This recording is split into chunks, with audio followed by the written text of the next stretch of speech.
So, A Star is Born. I've been looking forward to reviewing this for some time, actually. Now, it's difficult because I've been advised by my friends and colleagues who have told me that I tend to wax lyrical about a lot of things and say things are the best things ever. So, I've been told we're making this film review channel to try and tone things down. But that's been quite difficult with this film because I came out of it and I genuinely thought that this was one of the best films I'd ever seen. So that was my first impression. For those that don't know, this was the passion project by Bradley Cooper. So he wrote it, he directed it, he produced it, and he starred in it. And I've got a real thing for these types of passion projects, similar to Hugh Jackman's Greatest Showman. I love that as well, but not to this extent.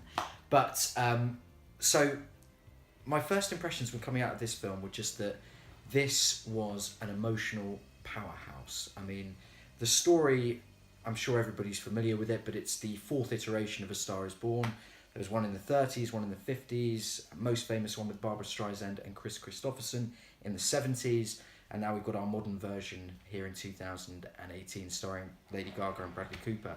I don't know whether or not to give away the story because I'm aware that some people will have seen those original films and some people won't. So I'll try to do this in a sort of spoiler-free way, if that's possible. But essentially, the story follows Bradley Cooper, who plays a rock star, an aging rock star, who is Jackson, Maine.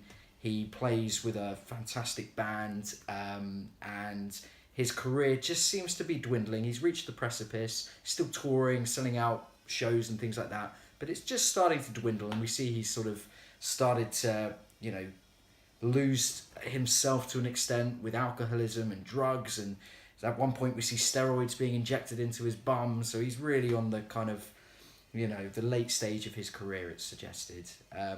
And then we see Lady Gaga, on the other hand, who starts to film out just as a waitress, until Bradley Cooper, Jackson Maine, meets her in a bar singing La Vie en Rose. Rose, I can't pronounce that very well. And it's really her story about how she comes from this, insecure waitress, is discovered by Jackson Maine, Bradley Cooper's character, and thrust into the life of celebrity and stardom. Now, first thing to say is that it's incredibly difficult to give a convincing performance as a rock star. You've got to be familiar with singing and playing guitar and the movements of musicians. I think, being a musician myself, I can sympathise with that. And Bradley Cooper did this so darn well. Not once did I question whether or not this was a rock star on stage. I believed it 100%. And what was brilliant about that was that he really prepared for this role. He spent 3 years hanging out with musicians. He's good friends with Eddie Vedder, the singer of Pearl Jam, spent some time with him, was inspired by Bruce Springsteen's autobiography when he made this film. And then he learned to play guitar and learned to sing to the extent that when you watch the film, every single performance you see isn't mimed, like La La Land or Greatest Showman or Bohemian Rhapsody that I saw. Everything you see is actually live. So it creates this realism and this credibility and this believability, I suppose, if that's a word, which made you really empathise with what was happening on stage. So Bradley Cooper performed at Coachella, he performed at Glastonbury, and these were real stage sets, that actually occurred, real audience and everything like that. So it was so convincing. So firstly, I want to just focus on Bradley Cooper's acting. I'm sure people are familiar that he tried to sort of reduce the tone of his voice so that he could speak like Sam Elliott. And Sam Elliott was the guy in The Big Lebowski, the cowboy guy. And he plays his aging brother. Funnily enough, the film started out with Bradley Cooper wanting to copy Sam Elliott's voice, and so invited Sam Elliott over to his house to see how he was doing.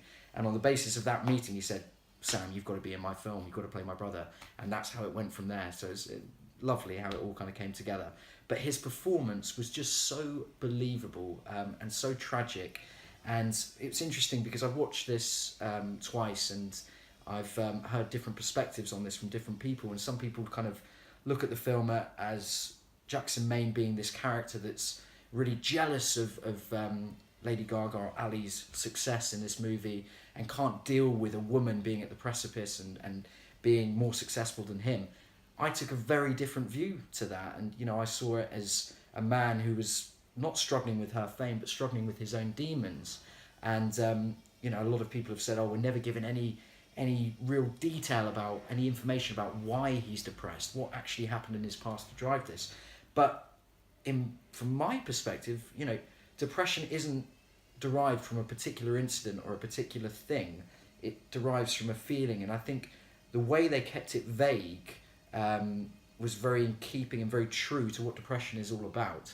And I thought that was really well done and an interesting way of doing it.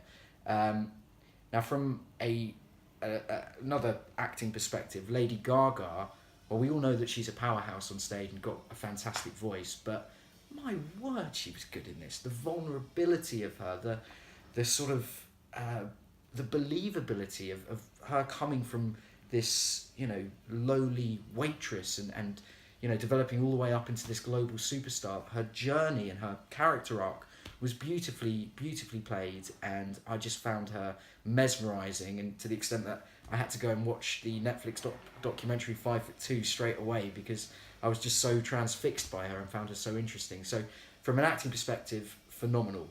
Just want to have a little chat about the directing. I know I'm going on a little bit, but the directing, one thing that was, this is Bradley Cooper's directorial debut, and you would not think that this is an amateurish or a debut from a director, because what it made me feel was that the way it was filmed, that every shot that you had Bradley Cooper and Lady Gaga, it was almost like they were the only two people in shot the whole time, and it just made you feel like they were the only two people in the world, and it made that love story between them even more compelling, even more beautiful. So that was great. Sam Elliott, another actor, just phenomenal. Best supporting actor for me. The music itself, I've got to talk about the music. I'm banging on, I know, but I've got to talk about the music because I watched it last week and I haven't turned the soundtrack off since, and it has just touched a nerve in me. And I'm not the only one, because I've got a couple of friends who watched this recently and they just found the soundtrack in particular so touching. And it was written by Bradley Cooper and Lady Gaga and Mark Ronson, and I think they've all had this input into exactly what the characters want to say. So every single song is attached with this great meaning and sensibility, and it's just so beautiful. So the soundtrack, incredible. So in a nutshell, what I'm trying to say really is that when Oscars come round, this is how I view it. Best Actor, Bradley Cooper. Best Actress, Lady Gaga. Best Film, Star is Born. Best Soundtrack, Star is Born. Best Song, Shallow, or actually, maybe it's time we let the old ways die. That was a beautiful Bruce Springsteen-esque track.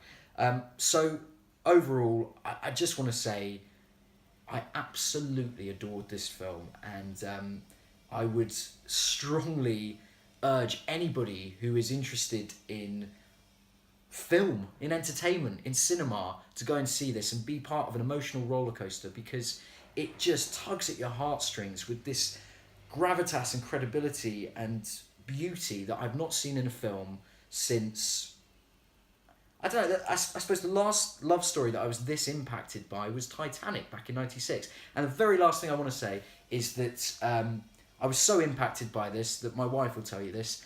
I was listening, got drunk the night after, came back and was listening to the soundtrack, and apparently, I can't remember this, I was just weeping into a pillow. So that tells you everything you need to know about how impacted I was by this film.